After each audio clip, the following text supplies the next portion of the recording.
पुस्तक अभिवाचनाच्या कार्यक्रमात सादर करत आहोत पद्मविभूषण प्राप्त शिवशाहीर बाबासाहेब पुरंदरे लिखित राजा शिवछत्रपती या पुस्तकाचं अभिवाचन. ऐकूया या पुस्तकाच्या पूर्वार्धाचा भाग 87. अभिवाचक जयंत ठोंबरे. खंडोजी खोपडे आणि कान्होजी जिधे. अफजल खानाचा वध आणि त्याच्या फौजेचा फडशा उडवल्यानंतर त्याच दिवशी म्हणजे 10 नोव्हेंबर 1659 या दिवशी महाराज पुढच्या चढाईसाठी कूच करून गेले. पुढे पन्हाळगडाला सिद्धी जोहरचा वेढा पडला. त्यातूनही महाराज निसटले. विशाळगडावर गेले, तिथून राजगडावर आले. आता त्यांची आणि आईसाहेबांची नजर पुन्हा अफजल खान प्रकरणाकडे आणि प्रतापगडाकडे वळत होती. त्यावेळी अफजल खानाची दाणादाण उडाली. हजारो मेले, हजारो जखमी झाले, हजारो शरण आले आणि थोडेसे पसार झाले. त्या पसार झालेल्यात फाजल खान, मुसे खान, याकूत खान, अंकुश खान, हसन खान, मसूरकर, सुलतानजी जगदाळे हे प्रमुख होते. त्यात प्रतापराव मोरेही होता. ह्या जावळीकर प्रतापरावाला जावळीचे राज्य हवे होते. पण खानही गेला, जावळी गेली आणि मनोराज्य सुद्धा गेले. खानाच्या फौजेची ना भूतो ना भविष्यती दाणादाण उडाली. प्रतापरावांना जावळीचे अखेरचे दर्शन जीव घेऊन पळत असताना होत होते. पुन्हा मोऱ्यांना जावळी दिसली सुद्धा नाही, पळाले. झाडी दाट दाट, त्यातून काळा कभिन्न काळोख आणि त्यातूनच जीवाच्या आशेने अनेक जण धडपडत निसटले. शेकडो जण आधीच कैदेत पडले. पण एक माणूस आता अंधारातून चाचपडत भयान जंगलातनं लपत लपत वाट काढीत होता. तो भांबावला होता. जीवाच्या आशेनं तो अंधारातून तोंड लपवीत धडपडत चालला होता. कोण हा? खंडोजी खोपडे देशमुख. स्वराज्याची हरामखोरी करणारा तो स्वार्थी, दगलबाज, भेकड फितूर खंडोजी खोपडा. त्याला महाराजांच्या प्राणांची, देवधर्माची, स्वराज्याची पर्वा वाटली नाही. अफजल खानाला सामील झाला, तिथे तरी निष्ठा नाहीच. खान मेला आणि हा बेवकूफ हरामखोर लपत छपत जगायची इच्छा करीतच पळत होता. पण कुठे जाणार?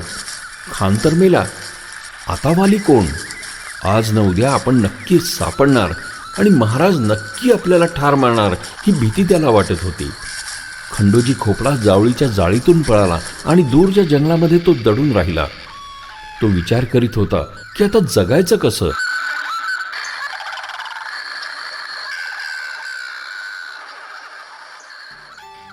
प्रतापगडचा वणवा शमला असं पाहून खंडोजी एके दिवशी चोरून बाहेर पडला आणि गुपचूप त्याने रोहिड खोरे गाठले.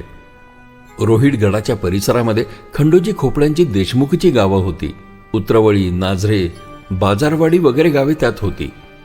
खंडोजी त्या भागात लपून राहिला. कुणाच्या आधारानं जगावं हे त्याला कळेना.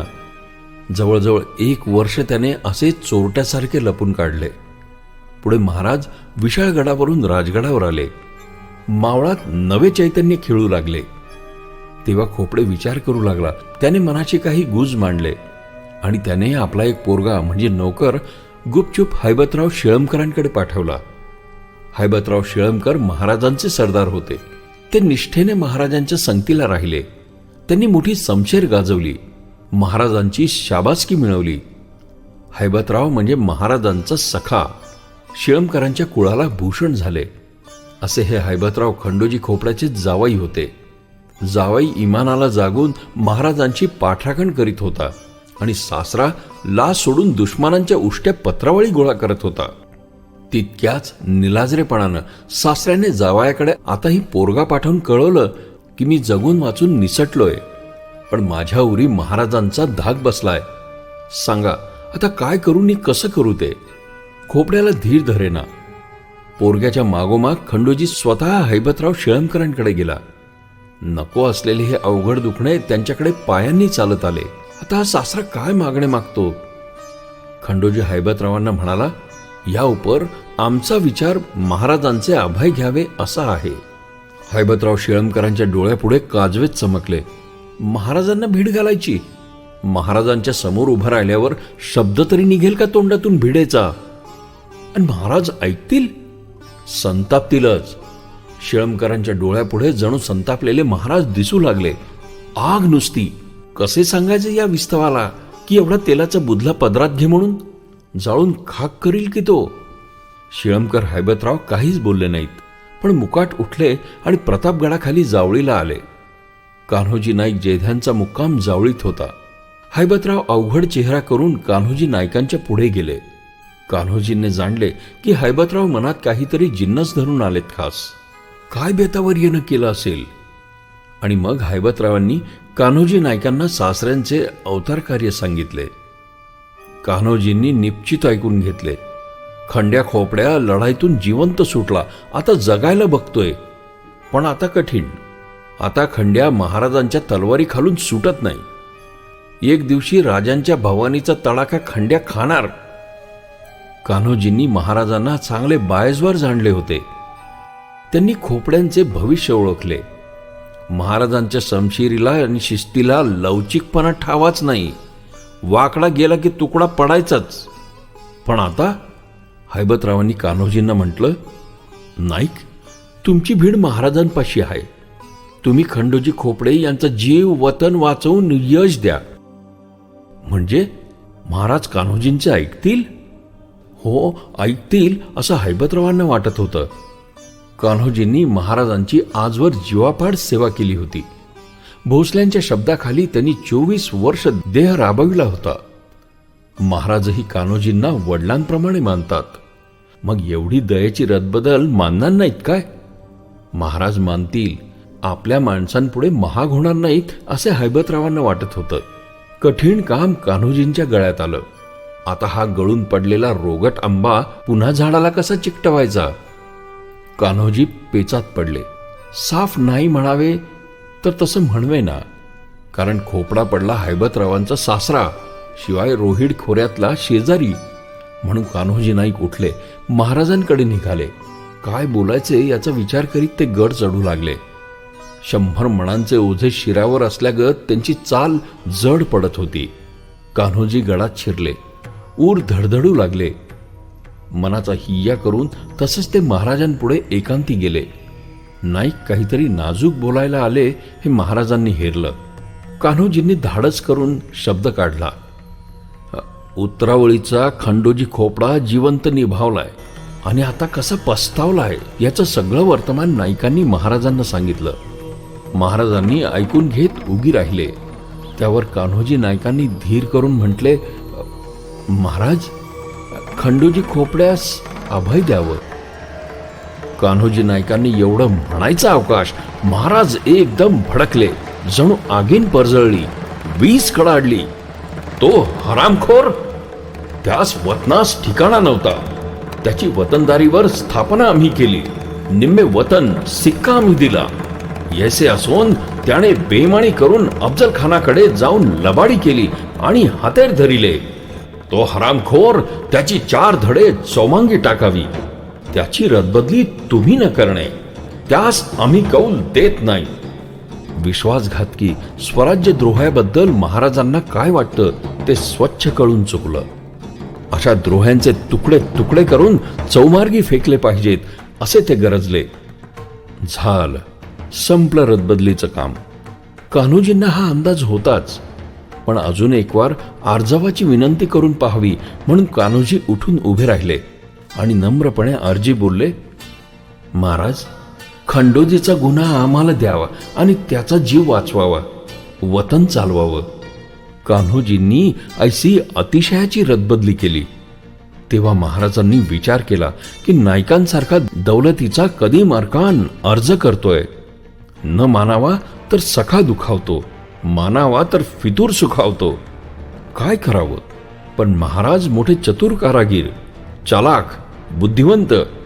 त्यांनी आपला राग विझवला आणि नायकास म्हटलं, नाईक, तुम्ही भीड घातली यास उपाय नाही. तुमचे भिडेकरता मान्य केले. खंडोजी खोपड्यास आणवणे. कान्होजी आनंदले. महाराजांनी शब्द मानला. महाराज कधीही कोणाचे ऐकणार नाहीत ते कान्होजींचे ऐकले. केवढे त्यांच्या शब्दाचा मान झाला. कान्होजी बिगी बिगी तसेच गडाखाली आले. त्यांनी खंडोजीला सांगावा पाठवला, महाराजांनी तुला तकसीर माफ केली, मुजऱ्याला ये. खंडोबाचा जीव आनंदानं आभाळा एवढा फुगला. तो कान्होजींपाशी आला. कान्होजी खंडोजीला घेऊन गडावर महाराजांकडे मुजऱ्याला गेले. महाराज असे समोर बसलेले होते. कान्होजींनी मुजरा घातला. खंडोजींनीही खालच्या मानानं मुजरा केला. वर मान करून महाराजांकडे बघायची हिंमत त्याला होईना. महाराजही काही बोलले नाहीत. आणि मग खंडोजी रोज गडावर मुजऱ्याला जाऊ येऊ लागला. एके दिवशी खंडोजी गडावर मुजऱ्यासाठी आला. महाराजांकडे येताच महाराजांचे डोळे भडकले. दबलेली आग एकदम उसळली. भिवया चढल्या. मस्तकावरचा तुरा गदगदा हिंदाळला. खंडोजीने मान वर केली. एकच निमिष नजरेला नजर भिडली. खंडोजी प्राणांतिक दचकला. आग भडकली होती महाराजांच्या डोळ्यात. आणि मग महाराज कडाडून ओरडले. त्यांनी आपल्या ढालाईतांना हुकूम फरमावला, पकडा त्या हरामखोराला. भराभर ढालाईत धावले. खंड्या जेरबंद झाला. महाराजांच्या मुद्रेकडे बघवत नव्हते. महाराजांनी हुकूम सोडला, या हरामखोर दगलबाजाचा उजवा हात आणि डावा पाय कलम करा, तोडा. गड हादरला. महाराजांच्या हुकुमाच्या बीजांनी आणि खंडोजीच्या केविलवाण्या ओरंड्या विनवण्यांनी गड चित्रासारखा चिडचिप्प झाला. महाराजांचे चित्त किंचितही द्रवले नाही. खंडोजीचा उजवा हात आणि डावा पाय तुटला. शिवा इतके शांत आणि सहनशील शिवाजी महाराज शिवा इतकेच भयंकर उग्र होते.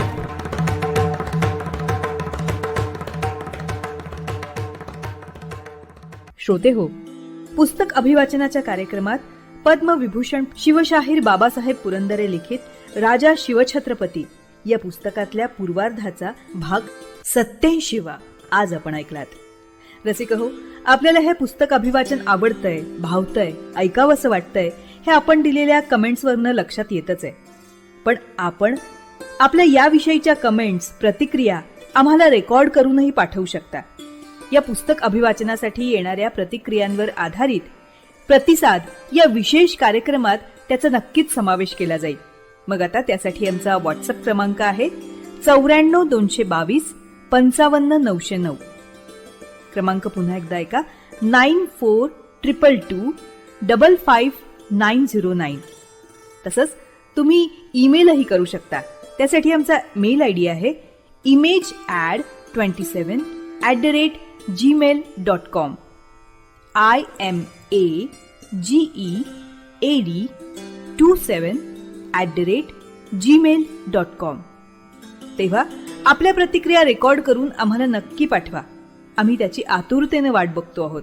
आणि आता जाता जाता रेडिओ जयंतचे दर्जेदार कार्यक्रम ऐकण्यासाठी, त्याचं वेळोवेळी नोटिफिकेशन मिळवण्यासाठी रेडिओ जयंत लाईक करा, शेअर करा. आणि हो, रेडिओ जयंतच्या या यूट्यूब चॅनलचं सबस्क्रिप्शन फ्री आहे.